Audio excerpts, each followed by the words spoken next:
Yeah, Dad, I was wondering if we needed to do this before it actually gets. Alright, here we go. Okay, here, let's not do it. You can bring him out. Yes, I bring him out. I don't know how to do this. I'm family.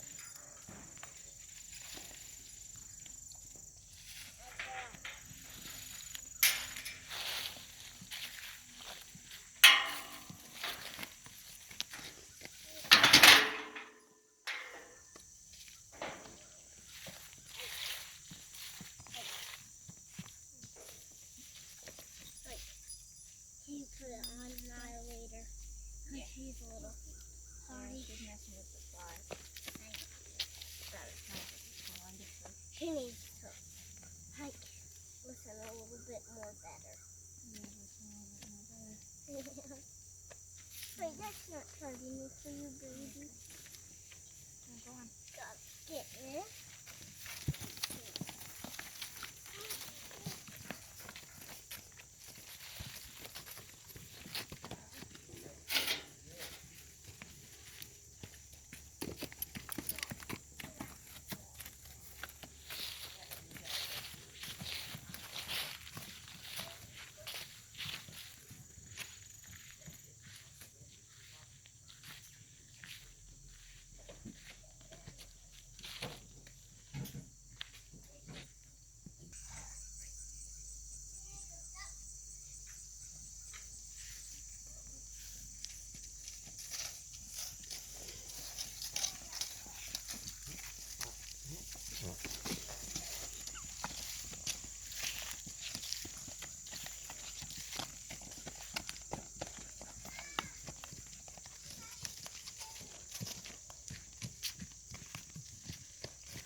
I'm gonna give her a little bit more. Go ahead. Look at this. I want to grain. Can I grain, Emily? No, we're not doing that. Doing that. I like graining. Matthew, can Delaney grain? I like grain. Delane. Yes. Nope.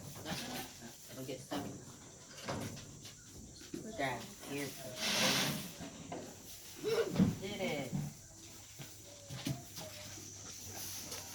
Our morning routine consists of waking up, that's a tough one, going up to the barn, and when we get up to the barn, if we didn't clean stalls the night before, we'll clean them in the morning, and then we'll drop a bale of hay from the loft, and when we drop the bale of hay, we'll bust it and feed each horse individually in their stalls, and then we'll hook up the water hoses and fill up the water buckets, and then we will dump grain, and if a horse needs any special needs, if the horse has any special needs, we'll take care of that after they're all done eating. So my favorite part is feeding the pony and picking out her feet. My favorite part was getting the pony because Anna said she was so cute. Do you want to go first?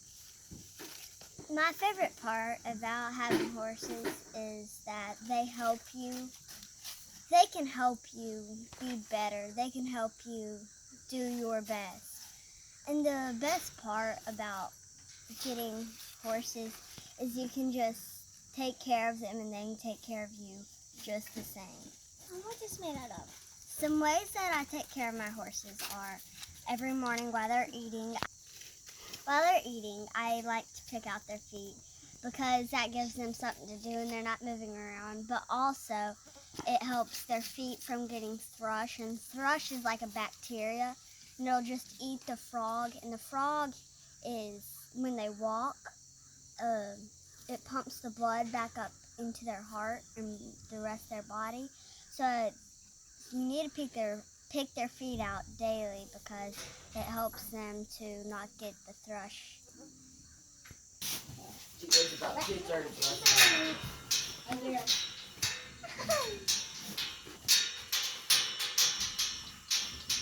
Help me.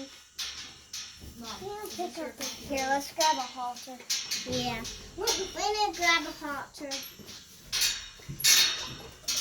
Hey, baby. You're my baby. You're my baby. Yours turning brown.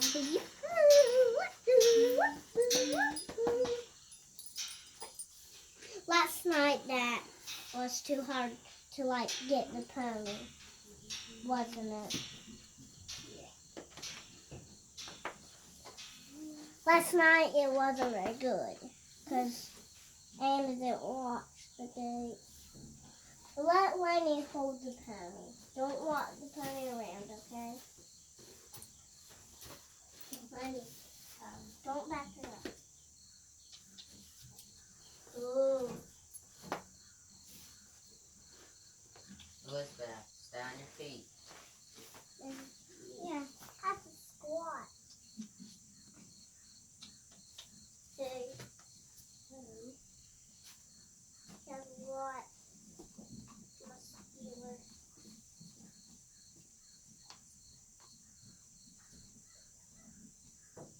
Very complicated.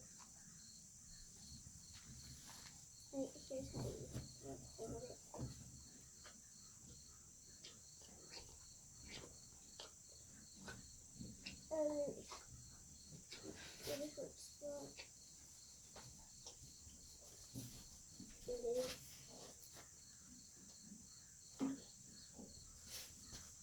Okay, the next. Move her a little over on that side. So,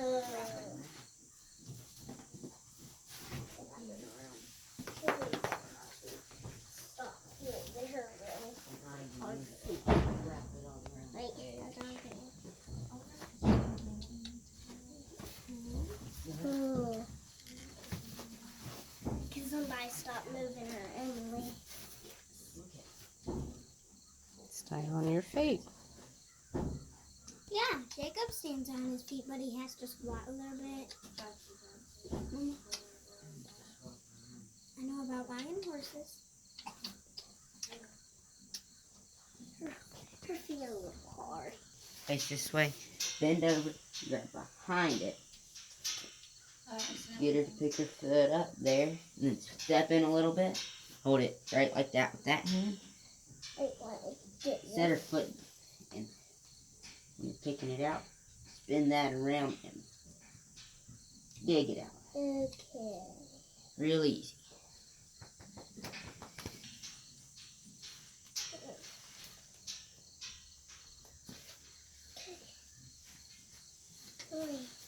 Okay. Let me hold the pony. Yeah.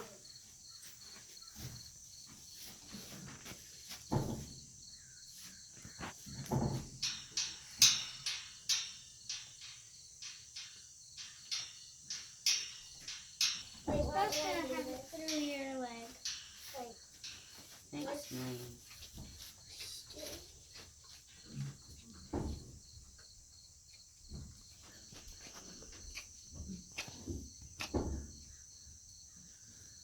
the frog is right in here, and it's actually kind of soft.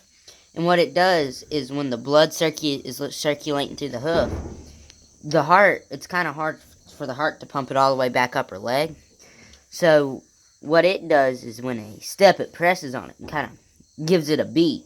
When it has weight on it, it squirts it back up the leg into the main blood veins.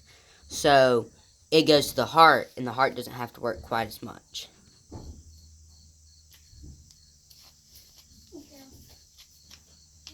And the thrush, when it gets on the hoof, it's usually down in here, and it's a bacteria, and it'll actually eat the hoof, or the frog, because it's live. The frog has blood flow and everything in it, like I said, and so they will eat the frog because of the nutrients. The bacteria will. And the bacteria will grow when it gets wet. So the best thing to do is keep your horse's feet picked out, and that way they'll have time to dry after being in the pasture. Somebody needs candy. I expected out of her that she just did the best that I have. She did the best for me, and she did the very best that she could have. Some of the horses, they like to go through the alleyway, but Candy, she just walked straight on through. She done the best that I asked her to do. She loped for me in barrels. She loped for me in goats. And she didn't balk, she didn't rear, and she was just the best pony I could ask for. Okay, about the pony, she been the best pony ever, and she didn't balk, she reared, and let Elizabeth have fun time. And she also been the best pony ever and comfy. Mom. I helped lead Emily in. She didn't need it, but I was just there to support her because the pony was doing really good. And she was running the pony down, and she just stepped off. She got a 1 second slower time than I did. I'm like, she's gonna kick some tail. She's doing really good. I'm very proud of my little sister. And Best part of my day is picking out the pony's feet. Why do you like to pick out the pony's feet? Because I learned to do it. Because that's something you learned to do. That's pretty good. Yeah, and I never done it a long time. The best part of my day was riding the horse at the Bears, and it was a good horse. So I might pick the horse. I might buy the horse from Miss Stephanie for you. And I like the horse that I ride because I ride it by myself. Yeah. It was. Deuce is my pony, and he's chewing on his manger right now. But he's been having a reoccurring abscess, and we think he got an abscess from being barefoot on his back foot, and he's had an abscess 3 times now. The first abscess, I think, the first 2, they didn't come out all the way, and so it healed over and got reinfected. And we talked with a veterinarian, and she recommended us to put an Epsom salt pack. We've been soaking his foot in Epsom salt, but she recommended an Epsom salt pack. Since the abscess was near the coronary band, up at the top of the foot, it wouldn't drain out the bottom. So it's really hard for an abscess to drain out because they'd have to drain up. And this is just an Epsom salt pack. It's water and Epsom salt. That's basically all. And we're going to put it on his foot where the abscess is and put a cotton batting around it. And then we're going to wrap it up with vet tape. And we're giving him some antibiotics. And I will show you what they look like in a minute. And cross ties. I'm putting Deuce, that's his name, Deuce in cross ties, because it gives you more control of the horse, because they can't turn their head this way or this way. But cross ties can be dangerous if the horse is not used to being in them. I've seen horses flip over and get themselves hurt, so you got to really pay attention when you put a horse in cross ties and make sure they're broke to it. Take this one. He didn't bite me. You pet up here so he won't bite you.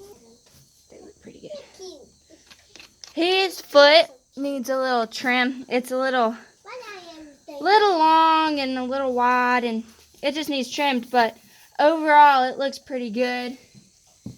He got left home from the rodeo, so I'm doing a once over, looking at his feet, making sure he's all good and everything's still where it's supposed to be.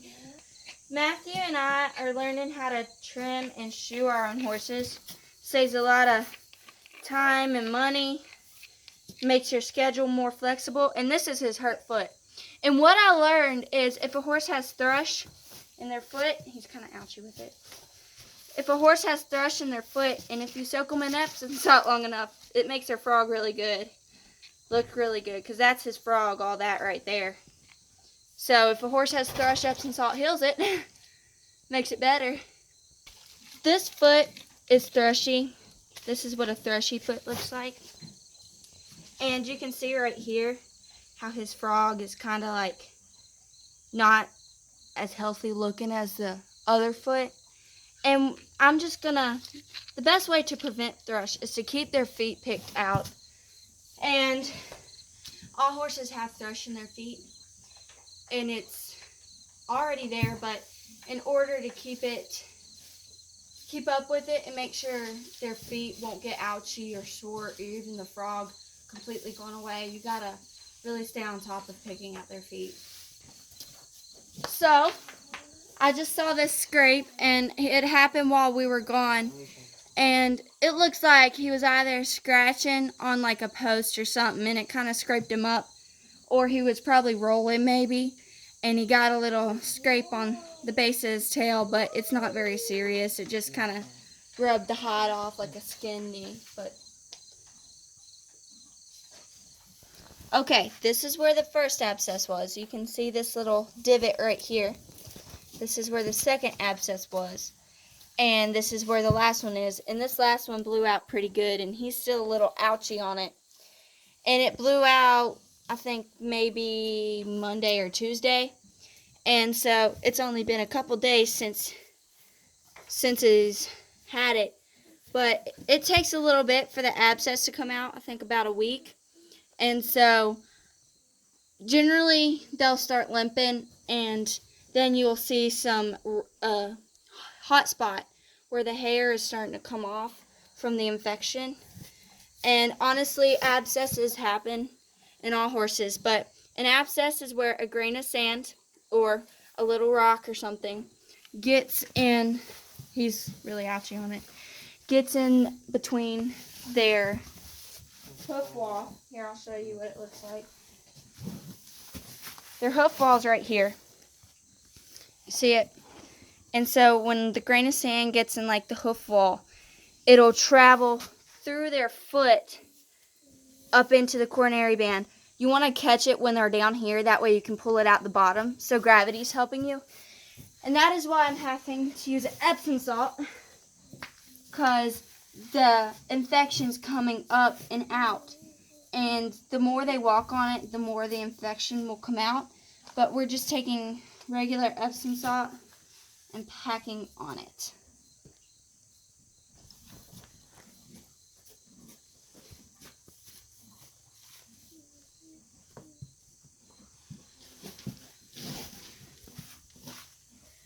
Right now they're trying to figure out if they can make this work as a sleeve to help hold the poultice in. I think it'll work. I agree.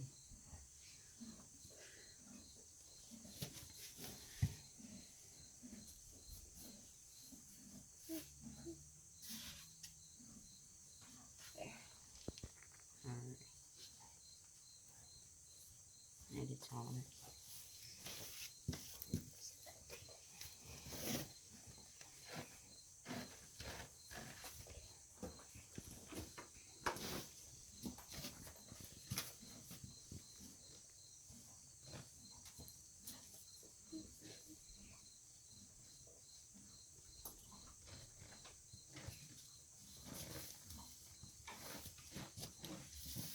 Now, how long do you leave this poultice on? What will we... You would leave it on until it comes off, or until he's done limping. And right now he's actually pretty sound considering how long it's been since it popped out. So he's not really limping bad. So I'd say we leave it on until it comes off.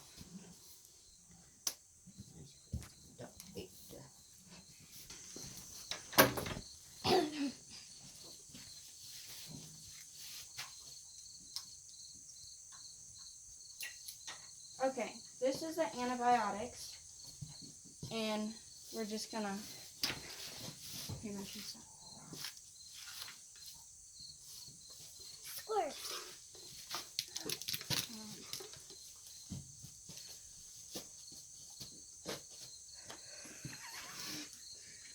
I doubt he got any.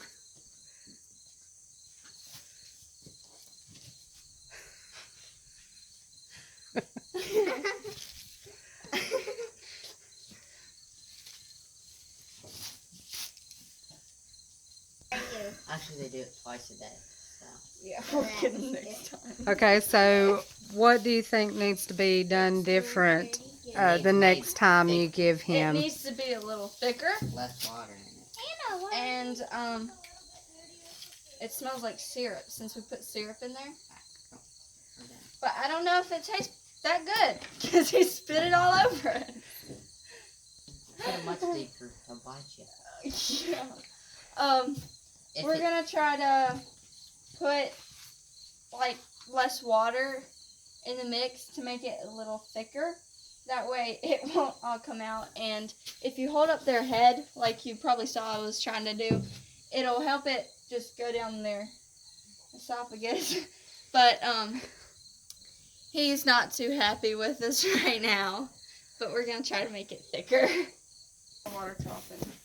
He's a little bit scared. So I can rinse it out. He just slobbered it all over my arm. Look.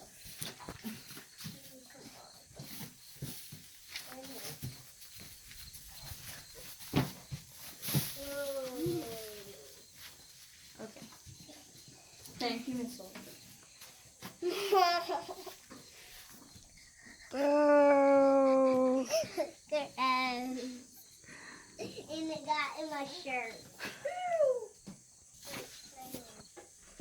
When you clean your alley, or when you have a dirty alleyway, it kind of holds moisture, and it'll keep the gnats and flies in there, and they'll actually lay eggs in it. And so the key part of helping keep the flies down is clean up after your horse's poop and clean the alleyway, because hay and dirt and everything will get packed in there, and then when water or something spilled on it, it will create a layer that the flies and gnats and flies and gnats will lay eggs in. I'm working to keep the alleyway clean, and when the alleyway is really, really dirty, a lot of bugs will come in it, and so you have to work hard.